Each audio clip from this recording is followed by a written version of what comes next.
Leave करो, leave करो, leave. अब क्या करूं? लीव।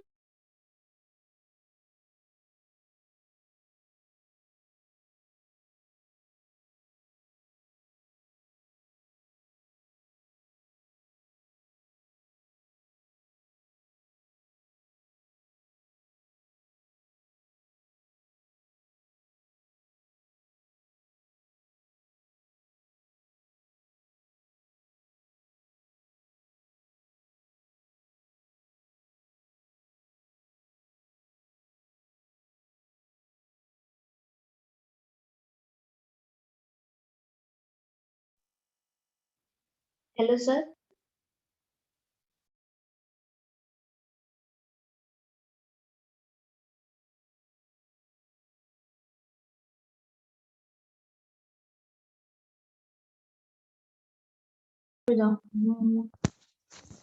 सर का माइक ऑफ है।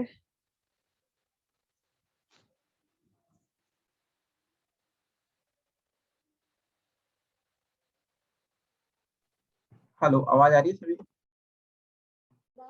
Yes sir. ठीक है, एक सेकेंड। ठीक है, आज का जो सेकेंड क्लास का जो सब्जेक्ट है वह है पर्यावरण, ईवीएस, इन्वायरमेंट साइंस जिसको बोलते हैं। ठीक है, तो ये भी बड़ा काम का टॉप सब्जेक्ट है अपना। काम के तो पांचों सब्जेक्ट 30-30 नंबर के सारे में से क्वेश्चन आएंगे आपके, और 15-15 नंबर तो आपके बेसिक आएंगे, और 15-15 नंबर आपकी इसकी पेडागोजी आएगी। ठीक है, तो अपन सिलेबस के अकॉर्डिंग यदि पढ़ने जाएंगे तो बहुत सारी चीजें हैं, पर अपन पॉइंट टू पॉइंट जो टॉपिक्स आपके सबसे ज्यादा बार पूछा जाता है और आगे भी उससे रिलेटेड क्वेश्चन पूछा जाएगा, वही अपन यहाँ पे बात करेंगे। ठीक है, दूसरी चीज मेन इंपॉर्टेंट, यदि आपको जो टॉपिक अपन यहाँ से स्टार्ट कर रहे हैं, यहाँ से यदि कोई सा रिलेटेड टॉपिक यदि किसी के सीटीटी के एग्जाम में आया है, तो मुझे जरूर बताएं कि ये टॉपिक हमारा आया था, क्योंकि मैंने अभी तक किसी के पेपर ना देखे, मैंने खुद ने देखा है। मेरा जो पेपर आया तो मैं बताऊंगा क्या क्वेश्चन आया था। दूसरी चीज, सीटीटी का जिन लोगों ने एग्जाम दिया है उनके आंसर शीट और वो रिस्पॉन्स शीट जल्दी आने वाली है, वेबसाइट पे डल भी गया है, तो चेक भी करते रहे। जो पहला टॉपिक है अपने पर्यावरण में वह है रेड डेटा बुक। जो पहला टॉपिक है वह है रेड डेटा बुक। सभी कॉपी पर पॉइंट लिख के रखें, जो भी अपन टॉपिक्स पढ़ रहे हैं वो टॉपिक्स का नाम आपकी कॉपी पे जरूर लिखें। पर्यावरण में जो पहला टॉपिक है वो है रेड डेटा बुक। अब ये रेड डेटा बुक क्या होता है? विश्व संरक्षण संघ, विश्व संरक्षण संघ जिसे पूर्व में अंतरराष्ट्रीय प्राकृतिक एवं प्राकृतिक संपदा संरक्षण, इसका शॉर्ट फॉर्म है पूरा IUCN या IUCNNR के नाम से जाना जाता था, है ना। IUCN का पूरा नाम अंतरराष्ट्रीय प्राकृतिक संरक्षण संघ होता है। ये रेड डेटा बुक के बारे में अपन पढ़ रहे हैं, रेड डेटा बुक क्या होती है वो। ठीक है, इसके अंदर क्या है, IUCN एक सूची जारी करता है। पहले पहले IUCN के बारे में पढ़ें, इसका भी एक क्वेश्चन आता है एग्जाम में। IUCN का फुल फॉर्म आ जाएगा, है ना। तो सबसे बढ़िया क्या करिएगा, आपकी जब एग्जाम में क्वेश्चन आता है तो आपके तो सामने हिंदी में लिखा रहेगा, है ना। तो अपन यदि भूल जाते हैं कि अंतरराष्ट्रीय प्राकृतिक संरक्षण संघ IUCN का फुल फॉर्म है, तो आप इंटरनेशनल यूनियन फॉर, आप इस तरह से क्या करिएगा, वहां पर इंग्लिश मीडियम स्टार्ट कर दीजिएगा, और वहां पर आप इस तरह से भी देख सकते हैं। यदि आप छोटा सा नाम है IUCN, जो अपने विश्व संरक्षण संघ का एक कमेटी बनी हुई है। क्या IUCN का पूरा नाम क्या है? अंतरराष्ट्रीय प्रकृति संरक्षण संघ। जो प्रकृति, जो नेचर है, उसके बारे में संरक्षण संघ करने के लिए कमेटी बनाई गई है। वह हर साल क्या करता है, एक सूची जारी करता है, जिसे रेड डेटा बुक के नाम से जाना जाता है ना। अब उसमें जो रेड डेटा बुक होता है, जो सूची होती है, उसका होता है क्या है, जिसमें संकटापन्न जीवों की प्रजाति के बारे के प्रकार तथा उन प्रजातियों का वर्णन किया जाता है जो विलोपन के खतरे से गुजर रही है। यह वर्ड सुनिएगा, संकटापन मतलब ऐसे, संकटापन का मतलब क्या हो गया, ऐसे जीव जिन पे संकट आ रहा हो, मतलब जो विलुप्त होने के कगार पे हैं, या जिन पे विलोपन के खतरे से जो गुजर रहे हैं, ऐसे जीव उनके मतलब रेड डेटा की लिस्ट में होते हैं, मतलब रेड डेटा की लिस्ट में होते हैं कि ये प्रजातियों के बाद को हमने संरक्षित नहीं किया तो ये कुछ सालों बाद ये अपने यहाँ से क्या हो जाएगी, विलुप्त हो जाएगी। जैसे कि पहले डायनासोर विलुप्त हुआ था, ठीक है।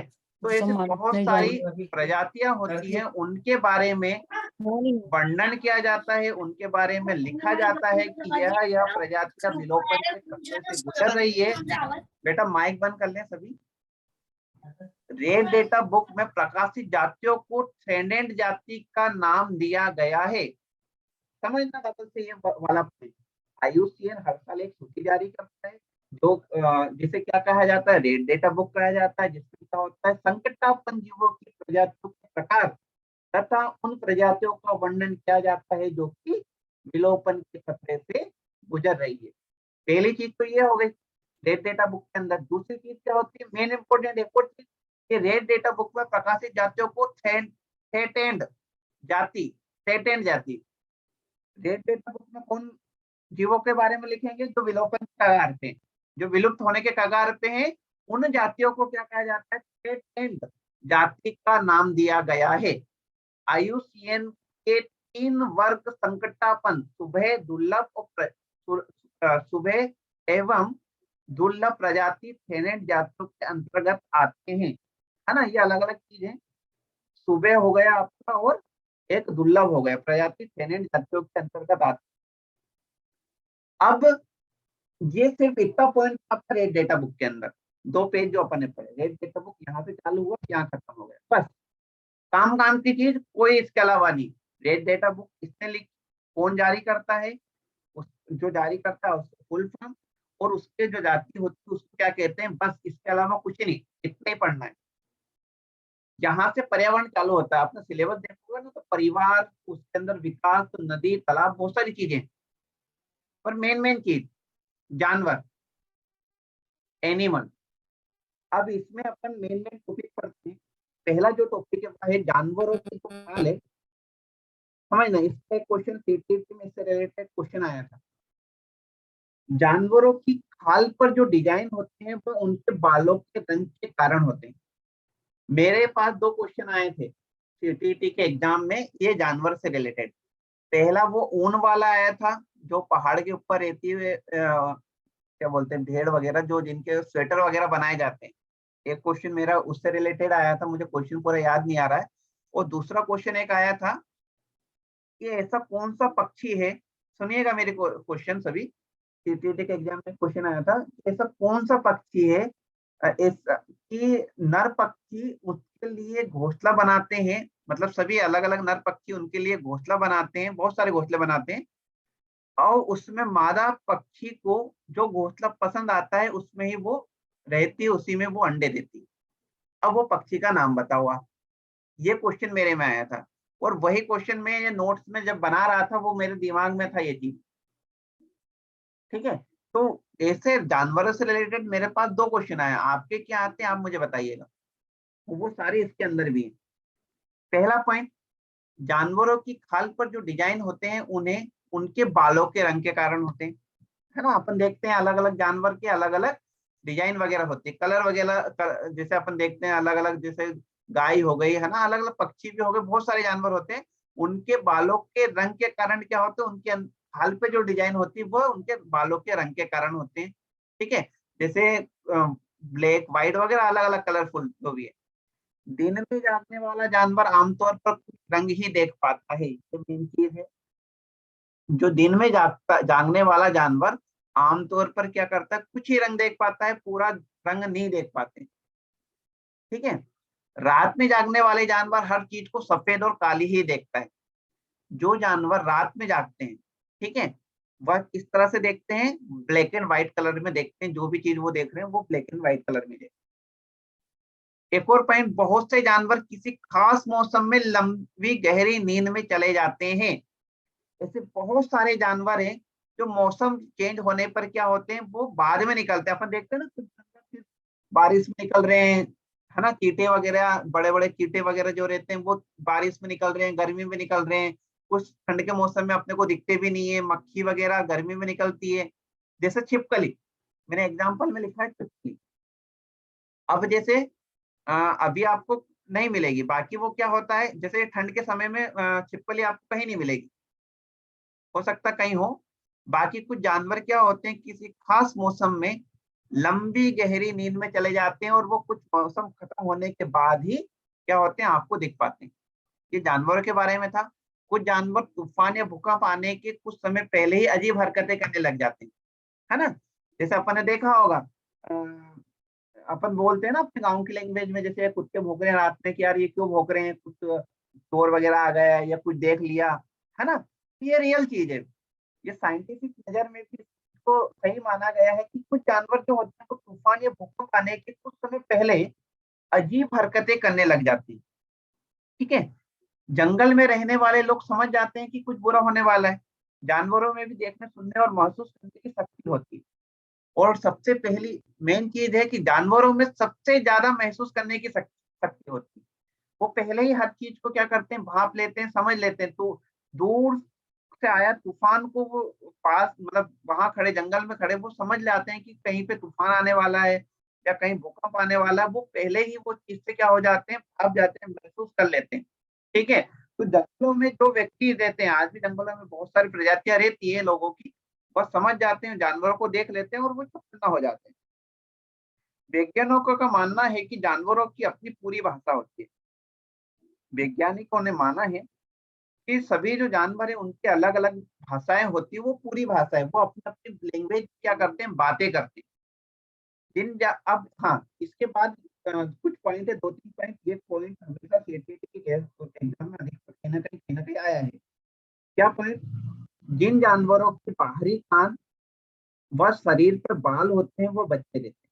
याद रखिएगा, जिन जानवरों के बाहरी कान व शरीर पर बाल, बाहरी कान कौन कौन के होते हैं, गाय के होते हैं, बिल्ली के होते हैं, कुत्ते के होते हैं। इन सबके क्या होते हैं, बाहर कान होते हैं। कान क्या होते हैं, बाहर के साइड होते हैं।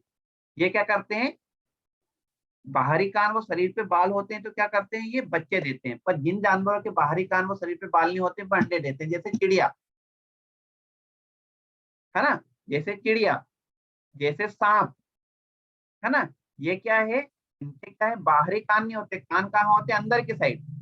छिपकली, जिन, ये मेन इंपॉर्टेंट है, ये क्वेश्चन आता है, जिन जानवरों के बाहरी कान और शरीर पे बाल होते हैं वो बच्चे देते हैं। जिन जानवरों के बाहरी कान और शरीर पे बाल नहीं होते वो अंडे देते हैं।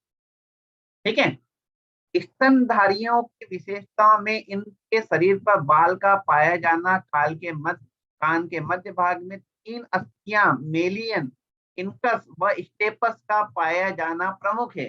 स्तनधारियों जो जानवर होते हैं उनकी विशेषता, मेन विशेषता स्तनधारियों की क्या, इनके शरीर पर बाल पाए जाते हैं।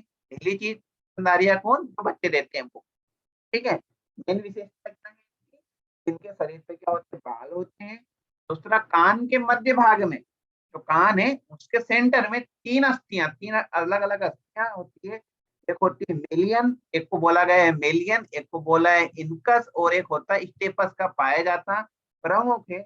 यदि कुछ प्रजातियों को छोड़ दे तो लगभग सभी स्तनधारी वर्ग के जंतु बच्चे देते हैं। कुछ को छोड़ दें, कुछ को छोड़ दें अपन, तो सभी वर्ग के जंतु बच्चे देते हैं। जिन जानवरों में यह नहीं पाए जाते वो अंडे देते हैं। ठीक है। अभी जैसे अपन ने कुछ एग्जांपल बात की, यदि वो विशेषता नहीं पाई जाती है तो वो क्या करते हैं, अंडे देते हैं। अब अपन एक एक जानवर की बात करते हैं। ठीक है। अभी तक अपन ने क्या क्या पढ़ा, एक तो सबसे पहला पढ़ा अपन ने रेड डेटा बुक, जो IUCN अंतरराष्ट्रीय प्रकृति संरक्षण संघ, अंतरराष्ट्रीय प्रकृति संरक्षण संघ, डबल से सुनना आप लोग भी मेरे साथ। यदि आप मनी मन में आप इस नाम को बोलना चाहते हो तो आप बोलिएगा, IUCN अंतरराष्ट्रीय प्रकृति संरक्षण संघ। ये जो हर साल एक सूची जारी करता है जिसे रेड डेटा बुक कहा जाता है। जो संकटापन, यह वर्ड भी बड़ा काम का है। ठीक है। जो वर्ड, यदि बहुत सारे ऐसे वर्ड है, मुझसे भी नहीं बुलाएंगे, आपसे भी नहीं बुलाएंगे, मुझसे भी नहीं बुलाएंगे, पर वो वर्ड बड़े काम के, वही का वही वर्ड आपके एग्जाम में फंसा रहता है।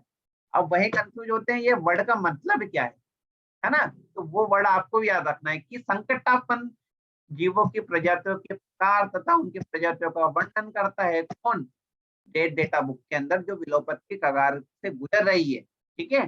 और रेड डेटा बुक के जातियां जो होती है वो थ्रेडेड जाती होती है। ठीक है, जानवर के बारे में पढ़ा अपन ने, खाल की डिजाइन, किस खाल की जो डिजाइन है वो बाल के कारण होती है, और दिन में जागने वाले कुछ कलर देख पाते हैं, कुछ ही देख पाते हैं, कुछ कलर, पूरे कलर नहीं देख पाते हैं, और रात में जागने वाले सिर्फ 2 कलर देखते हैं, सफेद और काला। बहुत से जानवर गहरी नींद कुछ समय पे गहरी नींद में चले जाते हैं, जैसे छिपकली। कुछ जानवर तूफान और भूकंप को पहले ही महसूस कर लेते हैं। और सभी जानवरों की क्या होती है, कई जानवरों की अपनी खुद की एक भाषा होती है, एक लैंग्वेज होती है। ठीक है, तो जानवरों के बाहरी कान में शरीर पे बाल होते हैं, वो बच्चे देते हैं, जिनके ये विशेषता नहीं होती, वो क्या देते हैं, अंडे देते हैं। यहाँ तक अपन ने पढ़ा। इसके बाद अपन बात करते हैं, एक जानवर है, इसका नाम है स्लॉथ। देखने में भालू की तरह होता है, पर भालू नहीं होता है। ठीक है, अब जानवर तो बहुत सारे होते हैं, अब क्या पढ़े अपन। अब इसमें मुद्दा ये हो जाता है कि जानवर तो बहुत सारे हैं, पर किसको पढ़े। तो वही जानवरों के बारे में लिखा गया है जो एग्जाम में आया। आप लोग बताइएगा, अपन शायद क्लासेस एंडिंग के पहले कुछ ऐसे टॉपिक आ जाए, तो आपके किसी के एग्जाम में आए हैं तो मुझे जरूर बताएं। स्लॉथ दिखने में भालू की तरह होते हैं, पर ये भालू से अलग होते हैं। ये दिन में 17 घंटे, मैंने जो जो मेन पॉइंट थे ना उसको रेड जरूर कर दिया। ये दिन में 17 घंटे पेड़ों से उल्टे लटक कर आराम से सोते रहते हैं। कितने दिन में, 24 घंटे में से कितने घंटे, 17 घंटे, है ना। 3 4 7 घंटे ही ये क्या करते हैं, जो भी है खाना पीना घूमना फिरना, वो उतना ही काम करते हैं। बाकी इसका नाम ही क्या है, स्लॉथ। देखने में भालू की तरह होते हैं, पर ये भालू से अलग होते हैं। यह दिन में करीब 17 घंटे पेड़ों से उल्टे लटक कर आराम से सोते रहते हैं। और 40 वर्ष की अपने जीवन में कितनी एज होती है, 40 वर्ष। ये सिर्फ 8 पेड़ों पर ही घूमते रहते हैं। ये सबसे इम्पोर्टेंट पॉइंट है।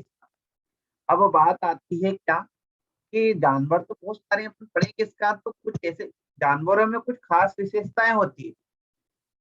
जानवरों में कुछ खास विशेषताएं होती है, उन्हीं विशेषताओं के कारण उनका क्वेश्चन में एग्जाम में पूछा जाता है।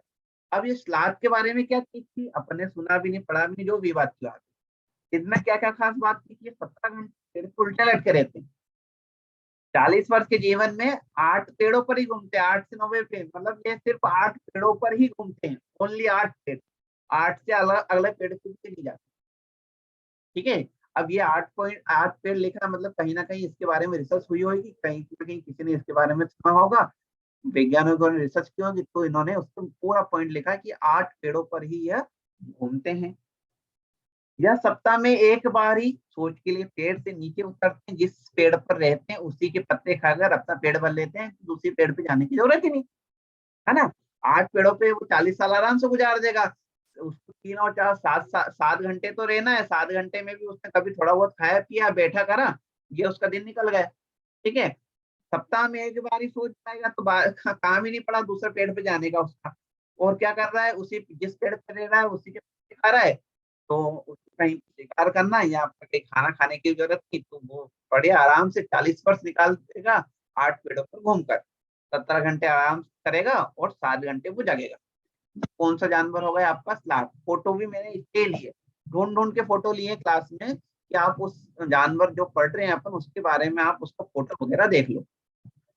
ठीक है, अगला है बाघ। इसके बारे में आपने सबने चिड़ियाघर में सबने देखा होगा। बाघ अंधेरे में हमसे 6 गुना बेहतर देख सकते हैं। अधिकतर ये बाघ जो होते हैं रातों में शिकार ज्यादा इसलिए करते हैं, क्या इनके जो देखने की क्षमता है वो हमसे 6 गुना बेहतर होती है। जो इंसान है, इंसानों से भी 6 गुना बेहतर होती है बाघ के देखने की क्षमता। ठीक है, बाघ की मूछे हवा में हुए कंपन को भाप लेते। बहुत सारे जानवर में, बाघ की बात नहीं करूं, अधिकतर जानवर जिनकी मूछें होती है, अधिकतर जानवर जिनकी मूछें होती है ना, वो कंपन को हवा में ही भाप लेती है। ठीक है, अपन आगे एक और जानवर की बात करेंगे, सांप वगैरह की भी। ठीक है, वो उनके भी स्पेशल अलग अलग गुण होते हैं। अपन बाघ की बात करें तो ये मूछ में हुए हवा में हुए कंपन को भाप लेते हैं। ठीक है, कि ये आइट साइड यदि कोई आ रहा है जा रहा है, हलचल हो रही है, कोई नया जानवर यदि उसको दिख रहा है, तो ये बड़े शांति से बैठे रहते हैं। और कोई जानवर आता है तो वो तुरंत हवा में जो कंपन हो रहा है वो मूंछों में यदि कोई इफेक्ट होगा तो वो तुरंत पहचान लेते हैं, जिससे उस शिकारी की सही स्थिति का पता चल जाता है और इससे वो अंधेरे में भी रास्ता ढूंढ लेते हैं। ठीक है, पहली चीज तो रास्ता किससे ढूंढने का, हवा में कंपन हो उससे भी, और दूसरी चीज उसको दिख भी अच्छा रहा है। बाघ अपने इलाके में मूत्र करके अपनी गंध को क्या करता है, वहां पे छोड़ देता है, जैसे कुत्ते वगैरह डॉग वगैरह कैसे करते हैं, जैसे ये जानवर वगैरह भी आ, अपने इलाके की जो एरिया रहता है ना, वो अपना एरिया के जो अलग जिस तरह से उनकी प्रोसेस रहती है उसको वो कंप्लीट कराते हैं। दूसरा भाग क्या करेगा, इस गंध को तुरंत पहचान लेता है कि ये किसका इलाका है। वो जानवरों में एक खासियत रहती है। ठीक है, सभी ने डिस्कवरी वगैरह देखे होंगे, उनको ये सारी चीजों का अधिकतर नॉलेज होगा। ये बाघ मौके के अनुसार अपनी आवाज बदलता रहता है। जिस तरह से जानवर होता है, कोई शिकारी होता है तो अपनी आवाजें चेंज कर लेता है। बाघ का गाना या गुर्राना, जो गुर्राते हैं ना बाघ, एक तरह से उसको गाना भी बोलते हैं उनकी लैंग्वेज में, और एक और बोलते हैं गुर्राना। बाघ का गाना 3 किलोमीटर दूर तक सुना जा सकता है, मतलब वो इतनी तेज गुर्राते हैं कि जो उनका आवाज है वो 3 किलोमीटर दूर तक सुना जा सकता है। बाघ के दोनों कान बाहर की आवाज इकट्ठा करने के लिए अलग अलग दिशाओं में बहुत ज्यादा घूम भी जाती है, मतलब वो कान को कैसे भी घुमा लेते हैं, है ना। क्यों? क्योंकि बहुत दूर तक के लिए उनको आवाज सुननी है, तो वो कान को और इकट्ठा करके क्या करेंगे, छोटा करेंगे, मतलब जिससे क्या होगा, अलग अलग दिशा है, जैसे आगे पीछे वो किधर भी दिशा में कान को चेंज मतलब उस दिशा बदल लेंगे और वो बहुत दूर तक की आवाज को क्या कर लेंगे, सुन लेंगे। बाघ हवा से पत्तों को हिलने और शिकारियों की झाड़ियों में हिलने से हुई आवाज के अंतर को तुरंत भाप लेते हैं। ठीक है, पत्तों के हिलने से, शिकारियों को झाड़ियों में हिलने से कैसे पहचान लेगा ये, कान से समझ लेगा, क्यों, कान इकट्ठा करके आवाज सुनेगा। दूसरा, इसकी मूंज भी होती है जिससे वो हवा में कंपन हो रहा है तो भी। तो तीसरा, रात की बात है तो एक गुना अपन से ज्यादा देख। ये हो गई बाघ की बात। ठीक है, अब हाथी की बात कर रहे हैं। किसी को यदि बेटा किसी के क्वेश्चन यदि एमपी या सीटेट में आए हो इससे रिलेटेड तो मुझे जरूर बताना। सीटेट लास्ट जो मैंने क्वालिफाई किया था उसमें हाथी के बारे में एक क्वेश्चन आया। ठीक है, इसलिए मैंने इसको सेकंड हेलो पॉइंट पे रखा है। सर। ठीक है, हेलो सर। किसी को हाथी के बारे में क्वेश्चन आया हो सीटेट के हेलो एग्जाम। हाँ, सर, ये जो एमपीटेड और सीटेट का जो ये है, ये केवीएस का जो मतलब ईवीएस का सिलेबस है वो अलग अलग है शायद, नहीं है, इसमें जो सिलेबस नहीं है, अलग नहीं है। अलग नहीं है। एमपीटीईटी सीटीईटी सबका सिलेबस एक ही है ना। कुछ टॉपिक्स इधर उधर हो सकते हैं, दोनों का सिलेबस सेम है। ठीक है, पर्यावरण भी वही है, चाइल्ड डेवलपमेंट भी ठीक वही है। है। मैं आपको दोनों का सिलेबस व्हाट्सएप ग्रुप में डालूंगा। ठीक है, आजकल के अंदर मैं दोनों का सिलेबस ग्रुप में डालूंगा, आप लोग हाँ देख सर। लीजिएगा। और दूसरी चीज, वही क्वेश्चन हाँ सेम सेम टू है, सेम। मैंने देखा है भैया, पूरा सेम है। हाँ सेम है, ठीक है। एमपीटेट सीटेट कीवीएस तीनों का सेम है। हाँ, सभी यूपी टीटी हो गया, एमपी टीटी हो गया, सीटेट हो गया, रीट राजस्थान का हो गया, सबका सिलेबस सेम है। ठीक है, हाँ सीटेट का सेम है। मैं, और सभी सभी सुनना, सीटेट पे मैं बार बार फोकस इसलिए करता हूँ, अभी थोड़े दिनों बाद बिहार में बिहार अपन बात की बात है, बिहार कोई जाए ना जाए बात की बात है। बाकी बिहार में भी अभी वैकेंसी निकलने वाली है, जिसमें जो सीटेट क्वालिफाई है उसको डायरेक्ट रख लेंगे, कोई एग्जाम नहीं उसकी। जो सीटेट क्वालिफाई है उनका खुद का एक लेवल का एग्जाम होता है, जैसे अपने यहाँ वर्ग 3 होने वाला है एमपीटीएटी, ये भी क्वालिफिकेशन एग्जाम है, सभी सुन लेना मेरी बात। एमपीटीएटी वर्ग 3 जो होने वाला है वो भी क्वालिफिकेशन एग्जाम है। जैसे ही हर राज्य अपना क्वालिफिकेशन एग्जाम निकालता है ना, एमपी के साथ साथ यूपी, राजस्थान, बिहार सब अपना अपना क्वालिफिकेशन एग्जाम निकालता है। पर कुछ राज्य जैसे यूपी हो गया, बिहार हो गया, वो सीटीटी को भी लागू करता है कि आप सीटीटी क्वालिफाई हो, आ जाओ आप भी ट्राई कर लो। तो डायरेक्ट, यदि आप सीटीटी क्वालिफाई है तो डायरेक्ट भर्ती है। राजस्थान में आने वाले समय में नेक्स्ट डबल से भर्ती निकाल रहे हैं।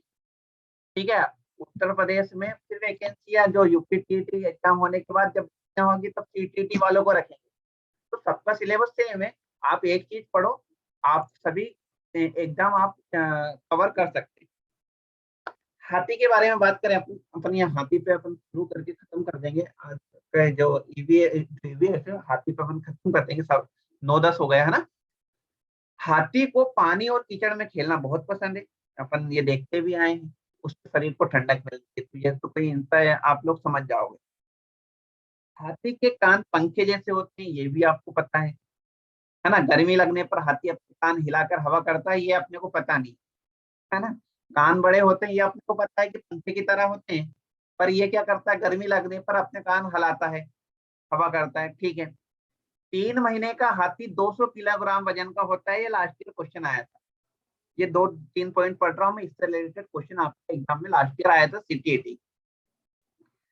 3 महीने का जो हाथी होता है उसका वजन होता है 200 किलोग्राम। कितना होता है? 200 किलोग्राम वजन होता है 3 महीने के हाथी। एक बड़ा हाथी दिन में 100 किलोग्राम से ज्यादा पत्ते और झाड़ियां खा लेता है। जो एक बड़ा हाथी होता है ना, छोटा हाथी की बात नहीं कर रहे हैं, बड़े हाथी 24 घंटे में 100 किलोग्राम से ज्यादा पत्ते और झाड़ी खा लेता है, ठीक है। ये क्वेश्चन भी याद रखना, 3 महीने का हाथी का वजन 200 किलोग्राम होता है, एक बड़ा हाथी 24 घंटे में 100 किलोग्राम से ज्यादा पत्तियां खा लेता है, ठीक है। इसके बाद हाथी बहुत कम आराम करता है, एक दिन में 2 से 4 घंटे ही सोता है, मतलब 24 घंटे में 4 घंटे सोए तो 20 घंटे वो जगेगा, तभी तो 100 किलोग्राम खा पाएगा, है ना। आराम से खाएगा, दिन भर में 100 किलोग्राम कैसे खा पाएगा? 2-1 घंटे जागेगा तो कितना खा पाएगा? तो वो 24 घंटे में 4 घंटा सोया, बाकी के टाइम उसने खाना, खेलना, कीचड़ में घूमना, ये काम करेगा, तो वो कितना 100 किलोग्राम खाएगा और 2 से 4 घंटे ही वो सोएगा। हाथी परेशानी आने पर एक दूसरे की मदद करते हैं, आप यूट्यूब पे वीडियो देख सकते हैं, बहुत सारे ऐसे आपको वीडियो वगैरह मिल जाएंगे। इस झुंड में 10 से, हाँ मेन चीज, इस झुंड में 10 से 12 हाथी नहीं और बाकी बच्चे होते हैं, मतलब एक हाथियों का क्या होता है, झुंड होता है पूरा, जिसमें 10 से 12 हाथी नहीं, मतलब हथीनी होती है, और बाकी सारे क्या होते हैं, बच्चे होते हैं एक झुंड में। झुंड में सबसे बुजुर्ग, हाँ ये जो मैं सारे पॉइंट बोल रहा हूँ ना, वो सब IMP है, सारे के सारे जो पॉइंट मैं बोल रहा हूँ वो सब IMP है। इस झुंड में 10 से 12 हथिनी और बाकी बच्चे होते हैं। सबसे बुजुर्ग हथिनी, जो झुंड में जो सबसे बुजुर्ग हथिनी है, वो पूरे झुंड की नेता होती है ना। इस झुंड में 10 से 12 हथिनी और बाकी बच्चे होते हैं, और इस झुंड में सबसे बुजुर्ग हथिनी होती है, वो क्या होती है, उसकी लीडर होती है, नेता होती है। एक और चीज, 14-15 साल तक हाथी इस झुंड में रहता है, फिर वह झुंड छोड़ के चला जाता है। जो बच्चे होते हैं, है ना, हथिनी के साथ जो बच्चे घूमते रहते हैं, वो जैसे ही 14 से 15 साल का हुआ और वो झुंड छोड़ के चला जाता है। यहाँ तक आपकी हाथी की कथा खत्म हुई। अब किसी के CTET के एग्जाम में इस तरह का क्वेश्चन आया क्या आपको, हाथी से या रेड डेटा बुक से रिलेटेड बाकी बारे में किसी का कोई क्वेश्चन आया है क्या?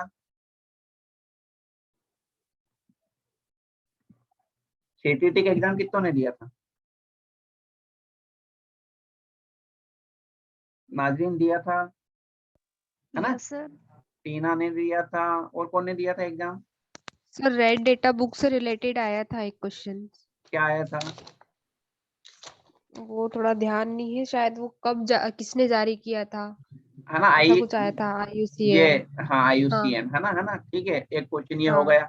ये आपके सामने जो बच्चे दे सुन रहे हैं ना, उनके सामने मैं ये चीज बता रहा हूँ कि ये वही क्वेश्चन है जो आपके एग्जाम में आने वाले हैं, और CTET के एग्जाम में आए हैं, पूरे परफेक्ट गारंटी से क्वेश्चन वही आएंगे, ठीक है। अपन सोचे बुक से लें और कोई काम की चीज जो अपने को इजी लग रही है वो पढ़े, ऐसा कुछ नहीं आएगा। जिसने एग्जाम दिए CTET उसको पता है कि क्वेश्चन किस लेवल के आते हैं। और ये तो शिवानी ने बताया, और कौन ने दी थी, नाजरीन, किस तरह का क्वेश्चन आया था कुछ पता है? जो टॉपिक अपने 2-3 टॉपिक्स पढ़े बस उसी में से।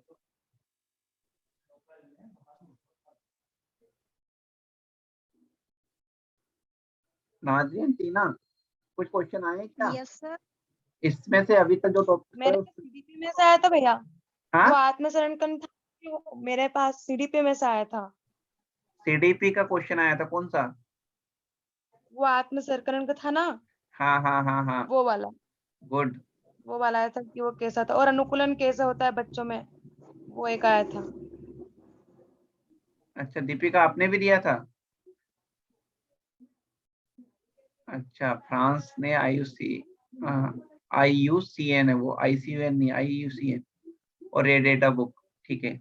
नाजरीन यस सर। कोई क्वेश्चन आया था अभी तक जो टॉपिक्स पढ़े अपन ने?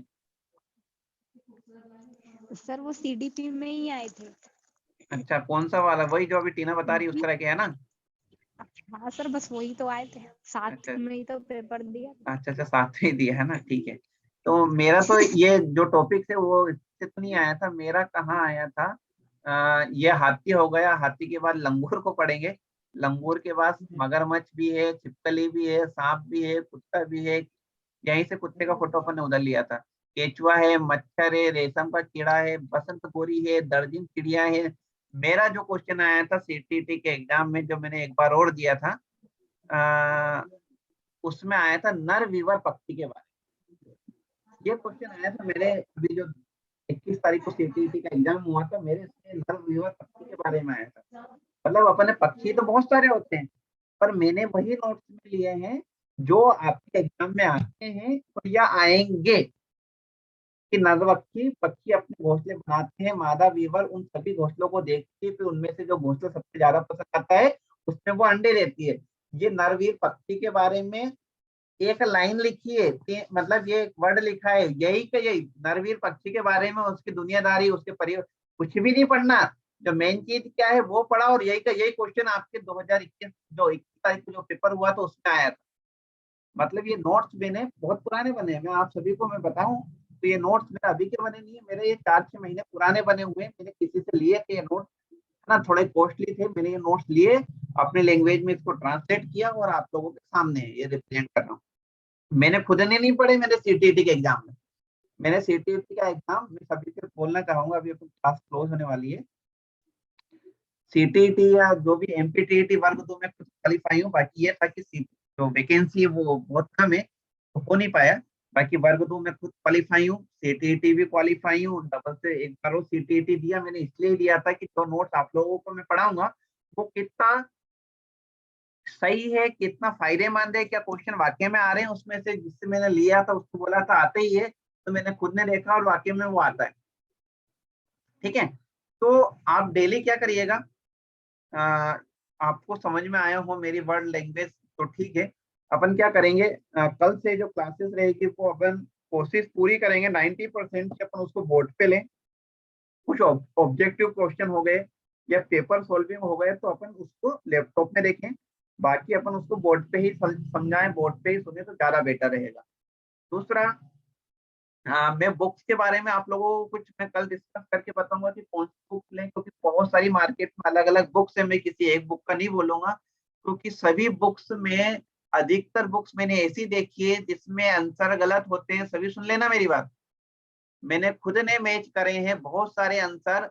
गूगल पे देखते हैं या कहीं और कहीं पढ़ते हैं तो वो आंसर अलग आता है, और जो वो बुक्स में वो आंसर गलत है। तो हम अपन गलत पढ़ के क्यों जाएं, सही तो पढ़ नहीं पाए और गलत आंसर पढ़ के जाएंगे तो फेल हो जाएंगे। और बुक्स में मैंने खुद बता दूंगा आपको, वो बुक्स की फोटो खींच के, नए संडे कभी मेरे पास वो बुक्स जिनके पास से मैं जाऊंगा फोटो खींच के पहुंचाऊंगा। बुक्स में भी अच्छी कंपनी की पुणेकर की बुक है वो, ठीक है।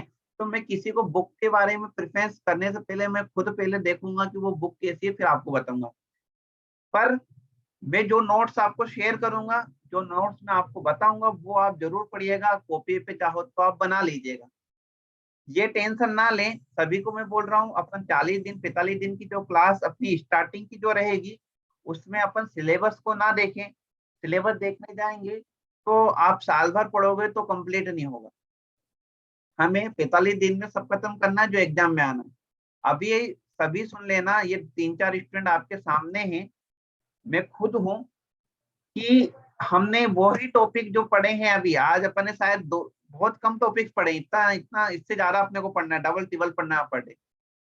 वो सारे क्वेश्चन आए हैं एग्जाम में, वो सारे क्वेश्चन जो टॉपिक्स अपन ने पढ़े हैं उसी में से आपके CTT के एग्जाम में आए हैं। वो सेंट्रल गवर्नमेंट लेती है, तो अपने मध्य प्रदेश गवर्नमेंट ही लेगी, तो हो सकता है इससे और भी इजी क्वेश्चन आए तो आप सभी वही चीज पढ़ें जो अपन क्लास में पढ़ रहे हैं वो। दूसरा कि किसी को कोई क्लास से रिलेटेड कोई सजेशन देना है तो वो ग्रुप में दे दें, व्हाट्सएप ग्रुप पे सजेशन दे दें, ठीक है। और यदि कोई फ्रेंड वगैरह जुड़ना चाहे तो उसको भी आप बता दें, ठीक है। तो आज अपन क्लास यहीं एंड कर रहे हैं, कल वापस मिलेंगे अपन 8 बजे, और मैथ्स और हिंदी अपन पढ़ेंगे। कल स्टार्टिंग के क्लास अपन मैथ्स की रखेंगे, बाकी फिर अपन हिंदी की रखेंगे, ठीक है। इस तरह से अपना क्लास का शेड्यूल रहेगा डेली का, ठीक।